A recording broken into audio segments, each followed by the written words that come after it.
Hello, my name's Chase Wilhelm. You're here with Popular Speed Report, something new that Matt Weaver from Popular Speed and I are going to be doing. We'll also be doing this at Atlanta Motor Speedway coming up next weekend. But tonight, let's talk a little bit Nationwide Series racing. The race just wrapped up here at Bristol Motor Speedway.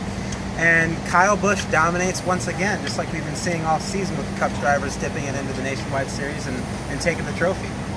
Yeah, Chase, what else can you say? It's another race for Kyle Busch. This is now 15 wins between trucks nationwide and the Cup Series for Kyle Busch at Bristol Motor Speedway.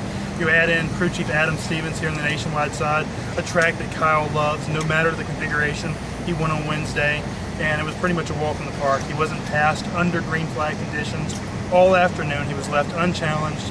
Pretty much ran away there at the end, won by over a second. Kyle Busch in victory lane, Nationwide Series. Kyle Busch grabbing his 60th career Nationwide Series win, and he also got a perfect driver rating tonight.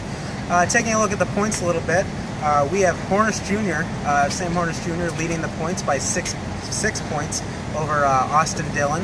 And then you have Sadler in third, 11 points behind. Just talk about the points a little bit. What do you see in the chase battle here? Well, it's really started to constrict here as the season has wore on through the summer months. The road courses, some of these short tracks have really made the field kind of come together. Austin Dillon about a month and a half ago was pretty far out. I mean, tonight he entered 4th, 5th place in the standings. He comes out finishing second, 6 points out. It's going to be an absolute dogfight here for the next 3 months leading into Homestead, Miami. Sam Hornish, I think through sheer consistency, is the guy to beat. But he's got to win another race. He has his one. I think you're going to need two, looking at what Ricky Stenhouse Jr. was able to do the past 2 seasons. A second, maybe a third win. You got Dillon. Dillon needs a win too. This is not the same Dillon from the Truck Series who won several races. He needs to win. A lot of these guys need to win. Meanwhile, the guy with the wins, Regan Smith, is down to 4th place, 24 points out. He needs consistency. So what I think you see now is this kind of cool dichotomy where all these different guys are competing for the championship, and they all have their own strength that they're bringing to the table. Yes, Regan Smith being plagued with some bad finishes over the summer, during the summer months. So 1, 2, and 3 you can really put under a blanket right now as far as points. So we'll see how that goes on going into Atlanta Motor Speedway. Now let's talk some Sprint Cup Series action tomorrow night here at Bristol Motor Speedway. Denny Hamlin is on your pole, and if you talk to a lot of the drivers, he's definitely the favorite. I talked to Brad Keselowski here in the media center a little bit ago, and he said Hamlin's definitely one of the favorites in the garage area. Anybody else that catches your eye? Well, if you were to look purely at the practice results, you would argue a case for a guy like Kyle Busch, who won previous 2 races here this week, Jeff Gordon. But I think that's kind of a cool story in itself. Those guys start 32nd and 43rd respectively. They both had issues in qualifying. Kyle Busch, backed it into the wall, will go to a backup car, starts at the rear of the field.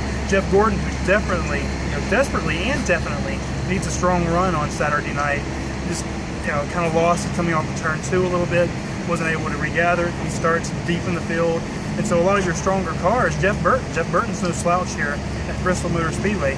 He starts, they got him in 39th, 40th, and so you got a lot of strong cars in the back too. And this is kind of a track position race. It's not a race where you can pass with ease. The new repaving, the new resurfacing has really changed the way that Bristol races. In track position, not so much clean air, but track position is definitely king here at Bristol now.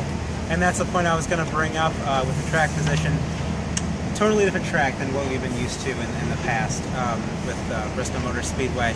It's like the line moved from the bottom to the top, but nothing's changed. It's still a one-groove racetrack. Well, you don't have the bump and run anymore, for one. So it's still one groove, but you've now replaced the bump and run with the slide job.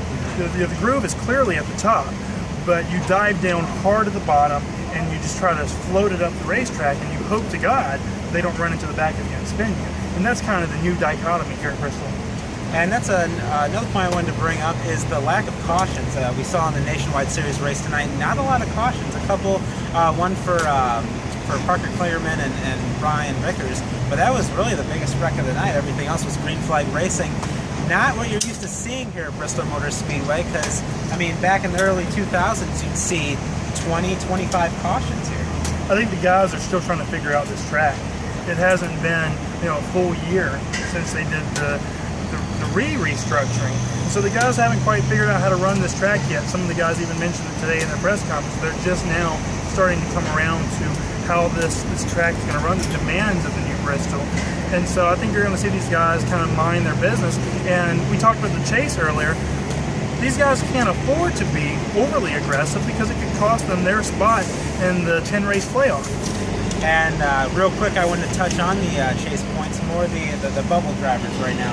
You have guys like Joey Logano in 13th place. He starts 6th. Then you have Martin Truex Jr. starting 9th tomorrow, and Casey Kane in 11th in points starting 7th. But then you got a guy in 14th place, and Jeff Gordon, starting all the way back in 32nd. Obviously, Jeff Gordon's the one who needs to win the most. Question for you, does Jeff Gordon make the chase? I say absolutely not. There's just too much that he's done to himself over the course of the year, and it's not entirely his fault either. It's just a lot of bad luck, some mistakes. I think he's going to look back at what happened at Pocono and just really regret some of the blocking decisions that he did or didn't make there at the end of the race. And he's going to say, that's really what cost me the spot in the chase. Can Jeff Gordon go on a roll and win Bristol, Atlanta, Richmond? He's been very good at all those tracks. He finished 2nd at both Atlanta and Richmond last year, finished 3rd in the Bristol night race last year. And that's what earned him a chase berth, one season ago. So he can certainly do it, but if you're to put me on the spot, and I think you are, he's certainly, I don't think, making the chase. I think I'm going to have to agree with you there. If you look at last year, though, he was, at this time, 15th in the standings. Now he's 14th. Had a win. But it's going to take a lot, like you said, he had a win. It's going to take a lot for Jeff Gordon to make it into the chase. Last but not least, picks. Picks for tomorrow night. Who do you think is going to get it done? One of the biggest comebacks in NASCAR Sprint Cup recent history. I think Kyle Busch goes 43rd to 1st. Plays a little bit of fuel strategy, a little bit of pit strategy. Stays out when some other guys pits. You saw that a lot in the spring. I think Kyle Busch earns himself some track position while other guys pit. Comes back and wins the race. What do you got? My money's on Denny Hamlin. I think he's going to win from the pole. Like I said, all the drivers saying he's the man to beat. One quick note about Gordon, though, too, who needs a win the most throughout the garage out of all the drivers.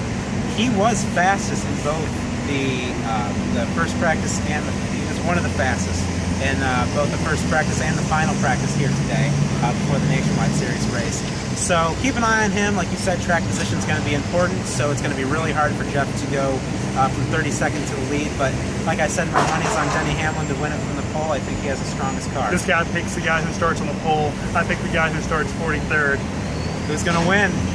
Who knows? You'll see that tomorrow here at Bristol Motor Speedway, and we'll be back tomorrow night to recap the Sprint Cup Series race and preview Atlanta Motor Speedway a little bit. I'm your host, Chase Wilhelm, here with Matt Weaver from Popular Speed.